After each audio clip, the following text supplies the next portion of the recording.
ऐसा था सर, हम कि भाई डिफेंस में जाएं। उस टाइम तो पुलिस की भी नहीं सोचते थे, तो मैंने 1962 में आर्मी ज्वाइन कर ली थी और वहीं के ग्राउंडों पर प्रैक्टिस करके कच्ची मिट्टी में ही भाग दौड़ करके हमने अभ्यास किया। भगवान की कृपा हुई और कंपटीशन में मैं उनको सबको बीट करके एशिया का गोल्ड मेडल जीता।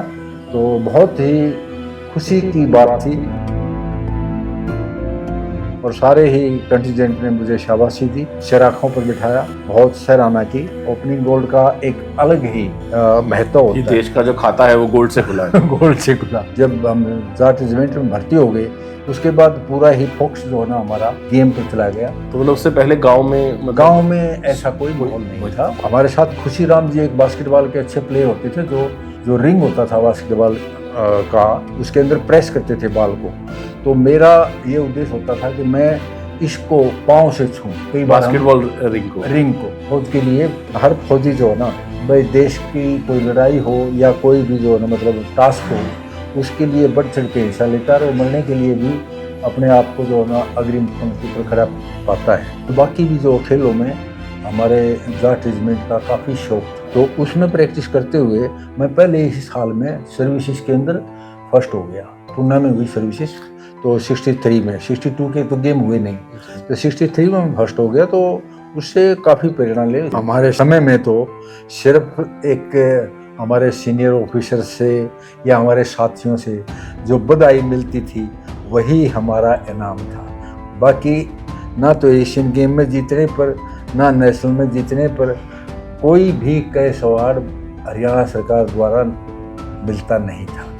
आर्मी द्वारा भी कोई कैश अवार्ड नहीं मिलता था। हालांकि जीतने वालों को जो एशियन गेम में जीते थे 82 में, उस टाइम भी भजनलाल जी थे, भजनलाल जी ने 1-1 लाख रुपए दिया था, लेकिन वो कोई अनाउंसमेंट या सरकार की पॉलिसी नहीं थी। हमारे गांव में ओलंपिक का कोई सोच ही नहीं सकता था।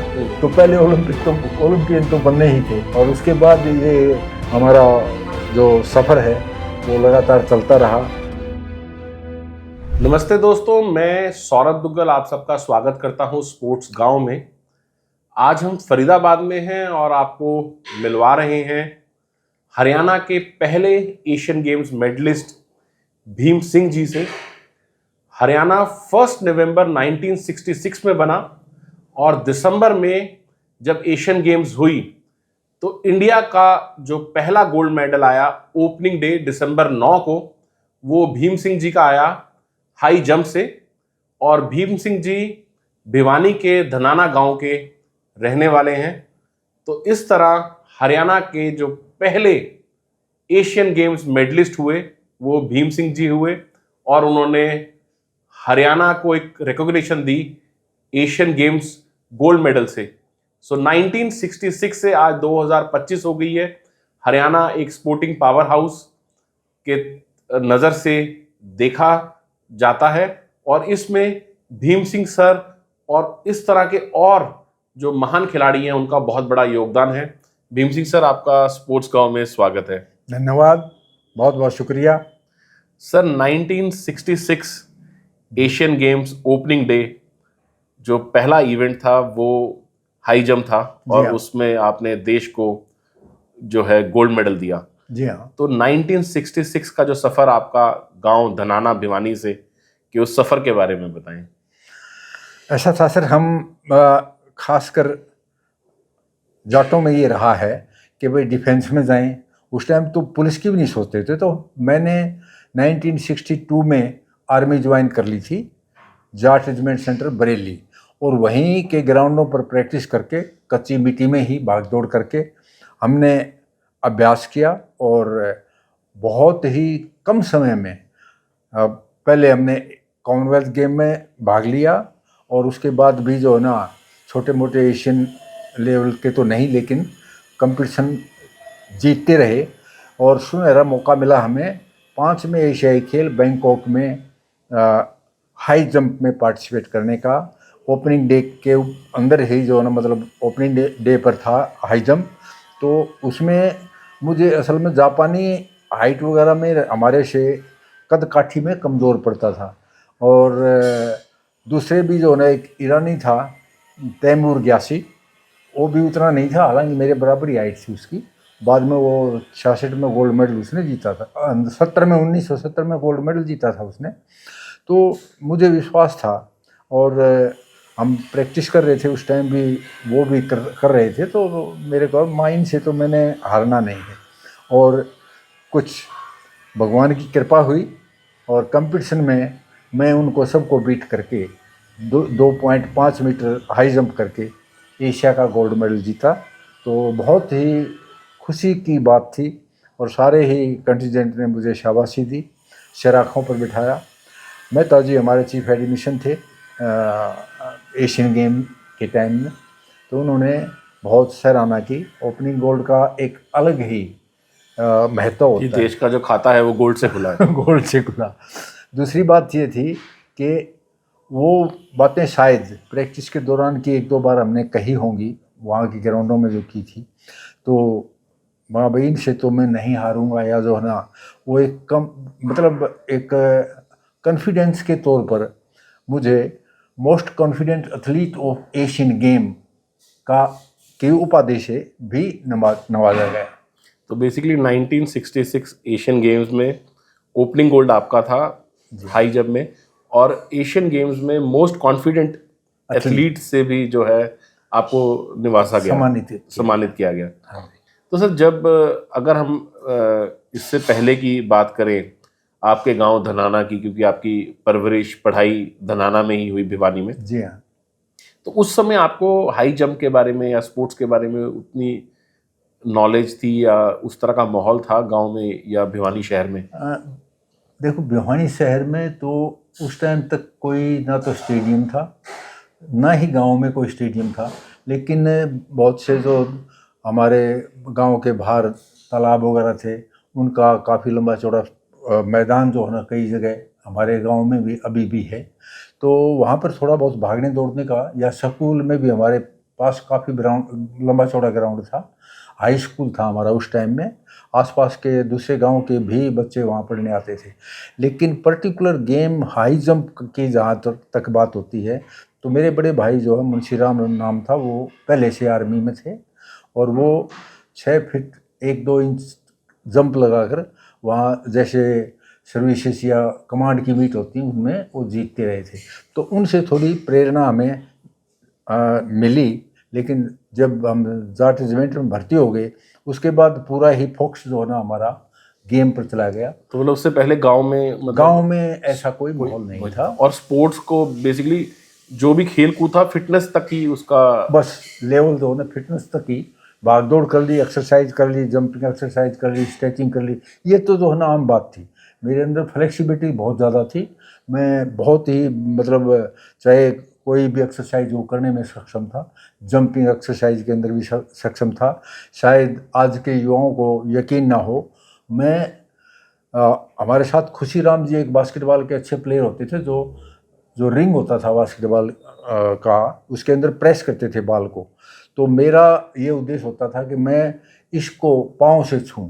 वो कई बार बास्केटबॉल रिंग को तो हम कई बार दिल्ली राज राइफल सेंटर में इकट्ठे रहे हैं, तो वो जितनी बार प्रेस करते थे मैं उतनी बार जो है ना उसको पाँव से छूता था। वो 10 फीट हाइट होती है, जैसे पंखे की है, इससे कम नहीं होती। तो बेसिकली बास्केटबॉल रिंग को आप पाँव भाग कर अपने पाँव से टच कर देते थे, जंप लेकर और पाँव से टच करते थे रिंग को। हाँ जी। तो आप समझ सकते हैं कि जब पाँव आपका 10 फीट पर चला गया तो बॉडी का जो सेंटर ऑफ ग्रेविटी है वो भी जो है ना 7 फीट के आसपास चली गई।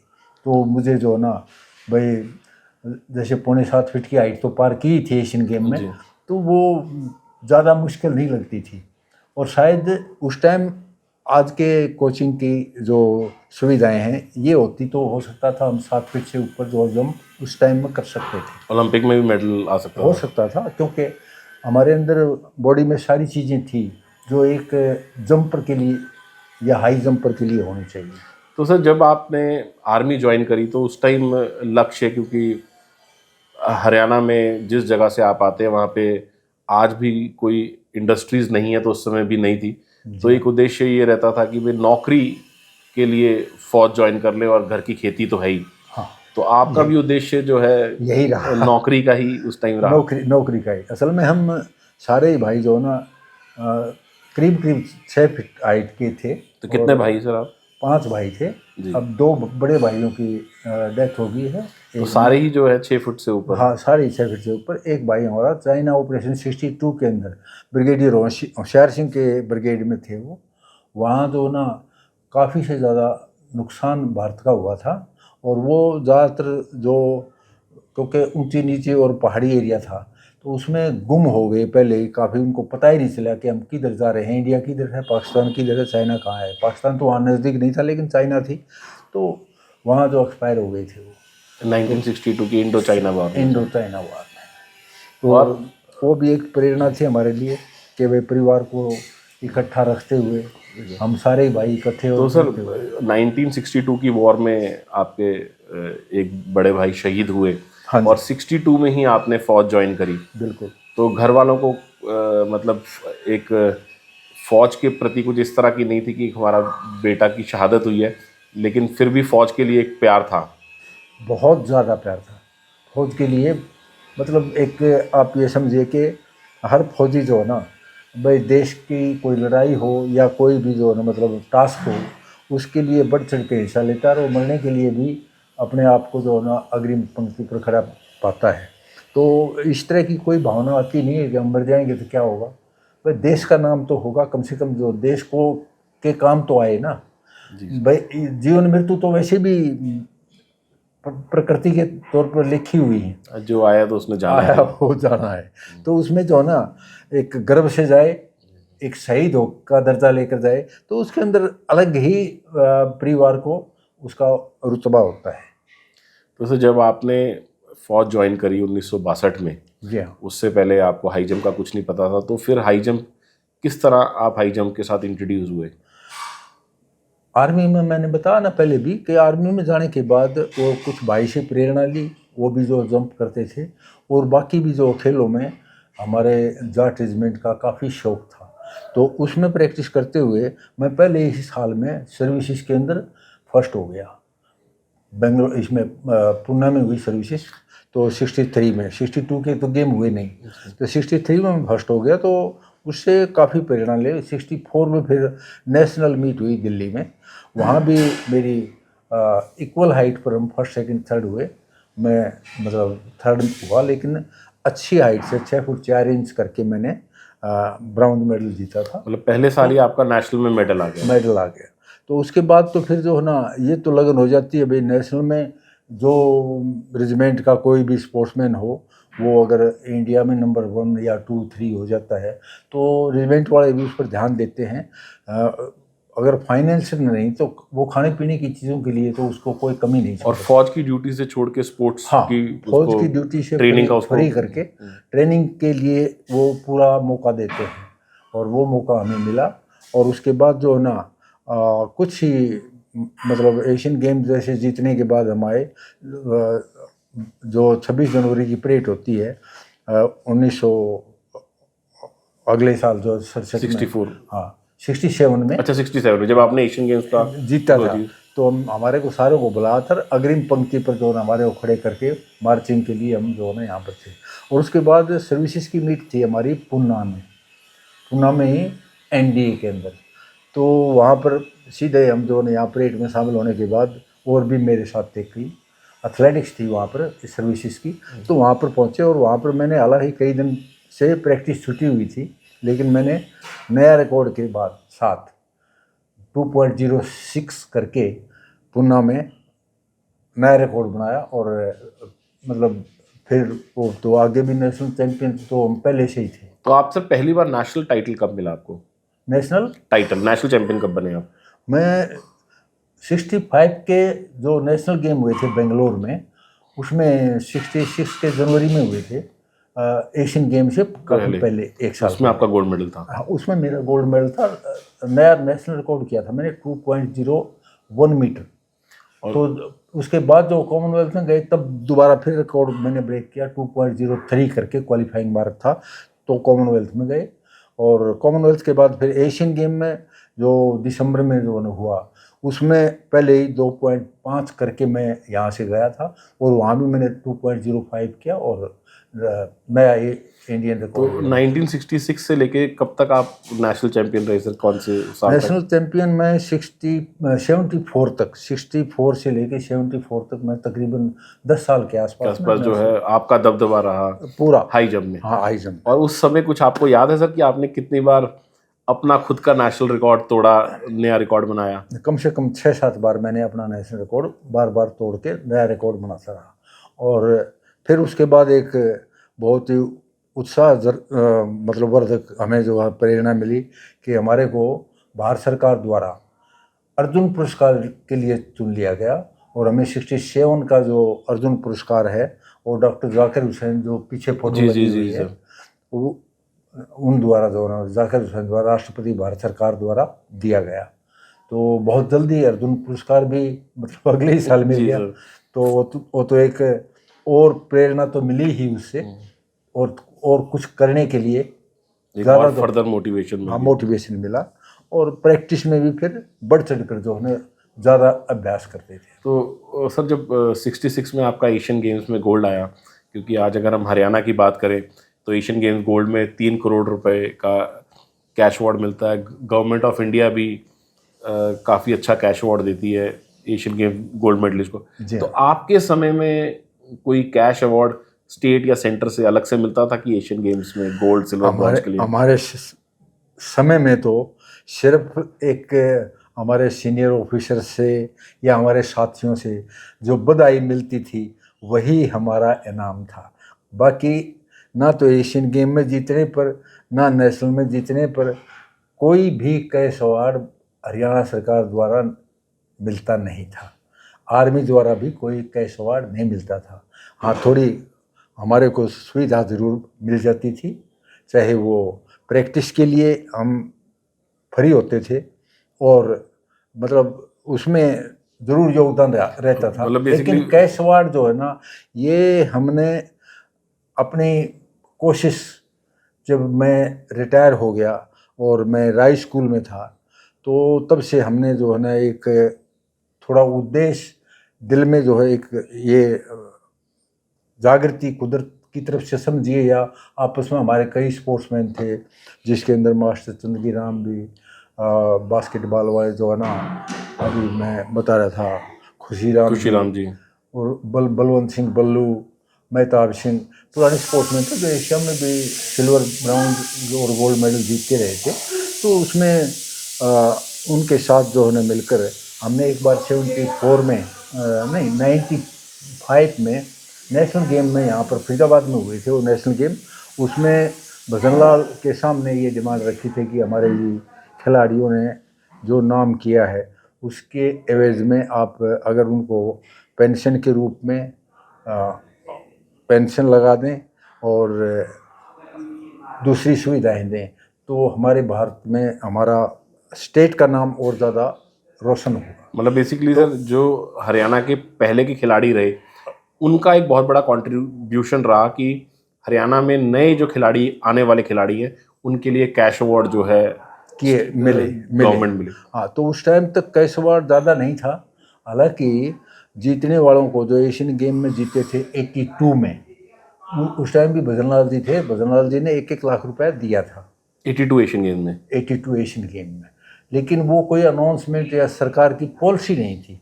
लेकिन ये पॉलिसी जो बनी है, ये बनी है 2007-8 में भूपेंद्र सिंह हुड्डा के। तो मतलब बेसिकली हरियाणा में जब पहली बार अगर एशियन गेम्स में कैश अवार्ड दिया गया है वो 1982 एशियन गेम्स के टाइम पे दिया गया। और इवन बल्कि वो कुश्ती खुद देखने के शौकीन थे भजनलाल जी, तो उन्होंने ये अपना तालकटोरा स्टेडियम में इसकी अपने पहलवान सतपाल की जो कुश्ती थी वो देखी, तो उसको भी प्राइज हरियाणा की तरफ से 25,000 रुपये का उस टाइम में दिया गया था। और वो उस टाइम दिल्ली के रहने वाले। और गोल्ड मेडल जो है जैसे चांदराम ने लिया था, उसमें गीता जोशी ने भी लिया था जी। तो इनको भी 1-1 लाख रुपए उस टाइम में भजनलाल जी ने दिए थे। लेकिन पॉलिसी नहीं थी कि कैश अवार्ड इतना दिया जाएगा या पेंशन दी जाएगी, तो वो फिर हम बार बार प्रयास करते रहे और बाद में वो शुरू। तो मैं सर वापस आपके करियर पे ही आते हैं, क्योंकि हम जो हमारे दर्शक हैं उनको रूबरू कराना चाहते हैं कि किस तरह से जो है भाई आपने देश का नाम भाई कॉन्टिनेंट लेवल पे, वर्ल्ड लेवल पे किया। तो सर जो आपकी पहली ओलंपिक गेम्स थी जी हाँ, वो 1968 मैक्सिको ओलंपिक्स मैक्सिको में आपको जो है मौका मिला। जी हाँ। तो किस तरह से आप वो उस जो ओलंपिक्स एशियन गेम के लेवल में अगर ओलंपिक को देखें तो ओलंपिक एक पूरे विश्व का महाकुंभ होता है, खेलों का महाकुंभ था, और उसमें एक से एक बढ़कर जो खिलाड़ी हर देश के पार्टिसिपेट करते हैं। तो हमें भी उसमें भाग लेने का मौका मिला, और मैंने अपनी तरफ से जो मेरा बेस्ट था वहाँ जंप किया 2.09 मीटर, तकरीबन 6 फुट 11 इंच के करीब जंप करके मैंने जो ना, हालांकि हमारी पोजीशन नहीं आई लेकिन मेरी बेस्ट परफॉर्मेंस रही, और न्यू रिकॉर्ड, इंडिया का नया रिकॉर्ड जो है वहाँ पर मैंने स्थापित किया। तो उसमें भी हमारे को काफ़ी बधाइयाँ मिली। तो आप अपने गांव से पहले ओलंपियन बने सर? हाँ जी, हमारे गांव में ओलंपिक का कोई सोच ही नहीं सकता था, तो पहले ओलंपियन तो बनने ही थे। और उसके बाद ये हमारा जो सफ़र है वो लगातार चलता रहा। दूसरे एशियन कॉमनवेल्थ गेम आए एडिनबर्ग में 1970 में, तो वहाँ भी मैंने 2.06 करके, मतलब बढ़िया जंप करके 4th पोजीशन पर मैं रहा एडिनबर्ग, स्कॉटलैंड में। और आपने सर म्यूनिक ओलंपिक्स जो 1972 की हुई थी उसमें भी आप भाग लिया, लेकिन उसमें उतना अच्छा प्रदर्शन मैं नहीं कर पाया। लेकिन फिर एशियन गेम्स 70 में जो है कॉमनवेल्थ में मैं 4th रहा, एशियन गेम में मैं ब्रॉन्ज मेडल जीता दोबारा, फिर जो एशियन गेम में मेडल विनर दूसरी बार आपका। दूसरी बार। तो सर 1972 म्यूनिक ओलंपिक्स में गेम्स विलेज में अटैक हुआ था जिसमें इजराइल के एथलीट्स, स्पोर्ट्स पर्सन मारे गए थे। मारे थे। ये गाजा वालों का जो है ना वो षड्यंत्र था, तो वो पहले से ही रेकी करके वहाँ पर छुपे हुए। तो आपको उसका कुछ याद है सर? नहीं, उसका तो इतना ही था कि भाई उनका, क्योंकि जो वो ठहरे हुए थे वो अलग थे, हम अलग थे, तो आप लोगों के ब्लॉक्स अलग थे? अलग थे ब्लॉक, उसमें ज़्यादा इफेक्ट नहीं आया जी। तो बाकी जो ना ये था कि मैं 72, 73, 74 तक कंटिन्यू जो ना, मतलब अपने परफॉर्मेंस को रिपीट करता रहा, और नेशनल चैम्पियन तो रहा ही। लेकिन उसके बाद मैंने अपना करियर के लिए NIS कोर्स करना अच्छा समझा।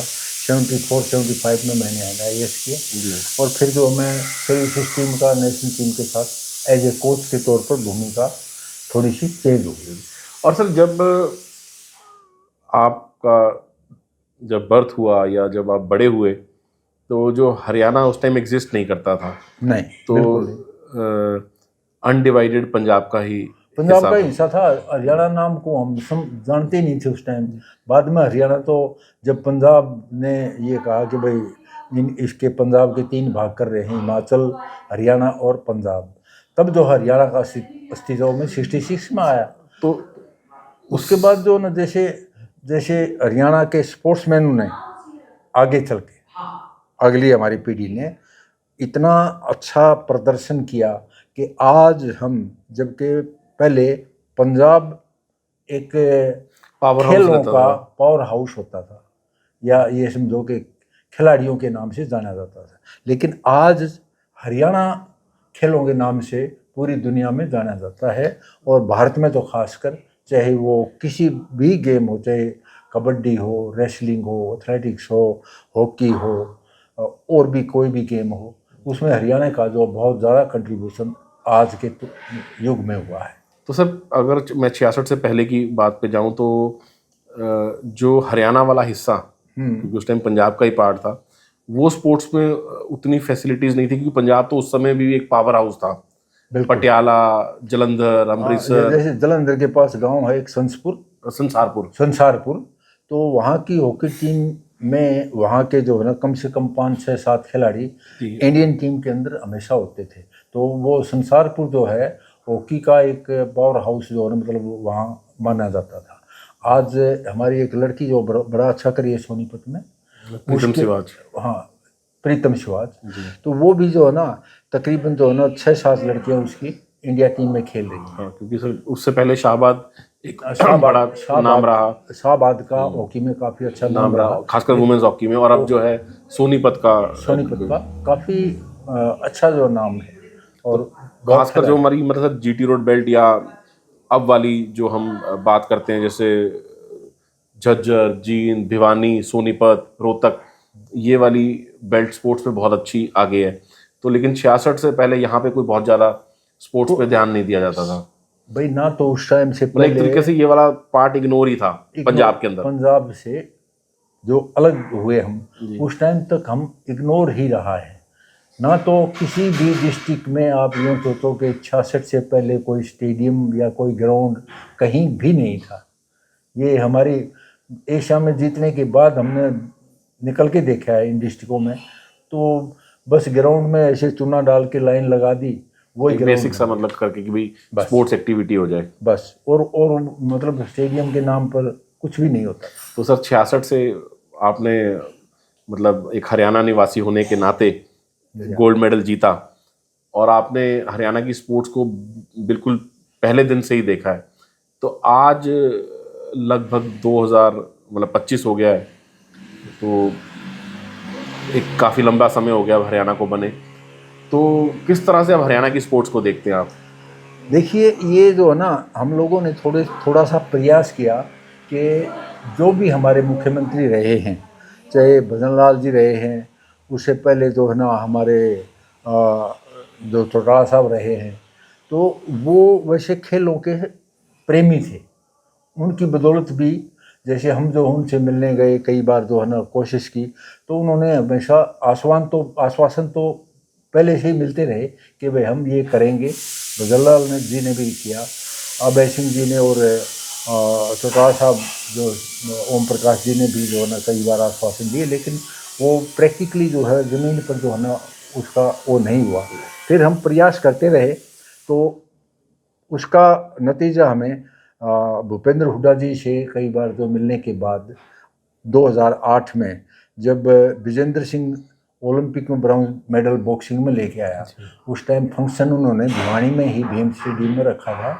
और वहाँ पर हम पहले से ही कई स्पोर्ट्समैन, उसमें राजकुमार सांगवान भी है, दलेल सिंह भी हैं, और मतलब जो कई जो भगवानों को प्यारे हो गए, हवा सिंह, मेहताब सिंह, ये सारे ही थे।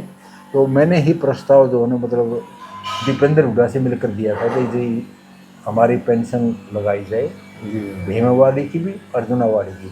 तो वो सीएम साहब ने दीपेंद्र जी के कहने पर मान ली और वहीं पर अनाउंसमेंट पेंशन का कर दिया। तो ये एक पहल जो है ना, और कैश अवार्ड का भी कर दिया। पहले तो सिर्फ जो है ना ये था कि हरियाणा सरकार कोई एशिया में या ओलंपिक में मेडल आएगा उसको 10 लाख दे देगी, 5 लाख दे देगी, अपनी मर्जी सी की बात थी। लेकिन फिर तो उन्होंने 20 लाख का प्रावधान पक्का कर दिया कि हम 20 लाख रुपए देंगे जो एशिया में गोल्ड मेडल है।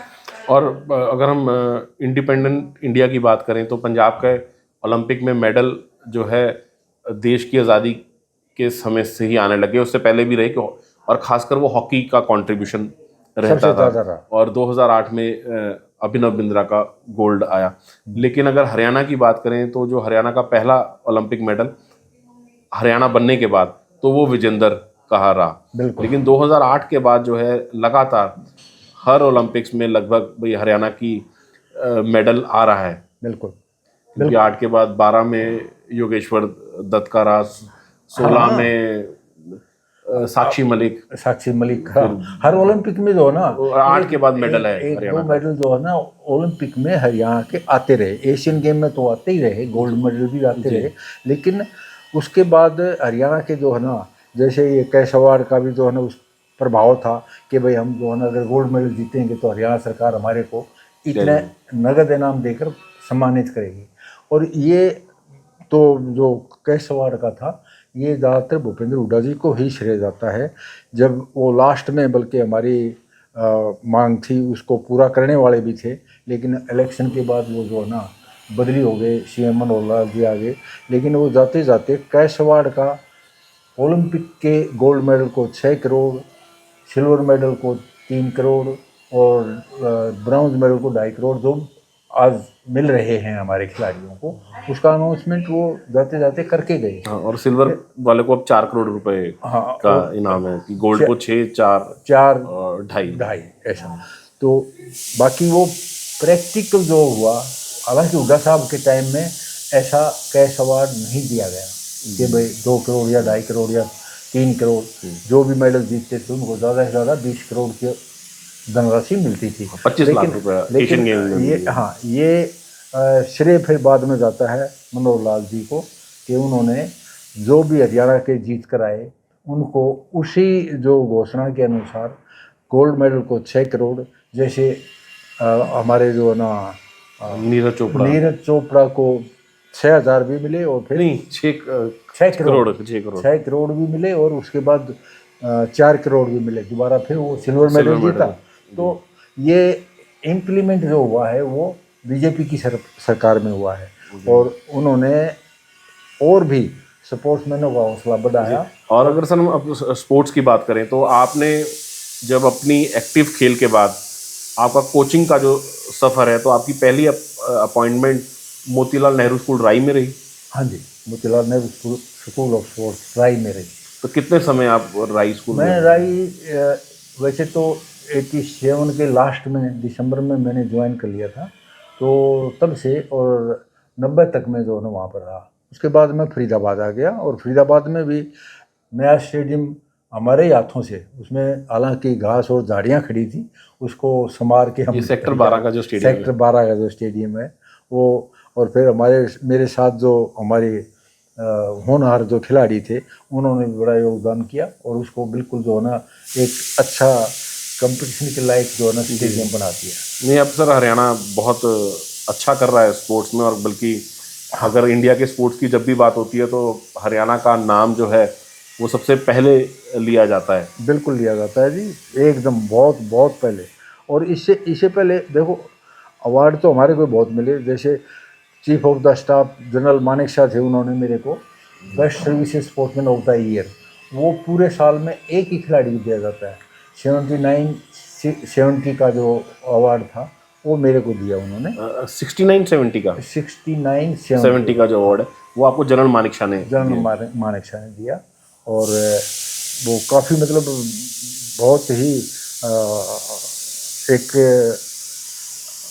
कहें तो समझो बहुत बड़ा अवार्ड होता है कि एक खिलाड़ी को ही दिया जाता है, सारे खिलाड़ियों और उस समय तो सर्विसेज का जो कंट्रीब्यूशन है वो इंडियन कंटिनेंट में बहुत ज़्यादा बड़ा रहता था, बहुत ज़्यादा, और उन खिलाड़ियों में से एक खिलाड़ी चुनना बहुत मुश्किल काम था।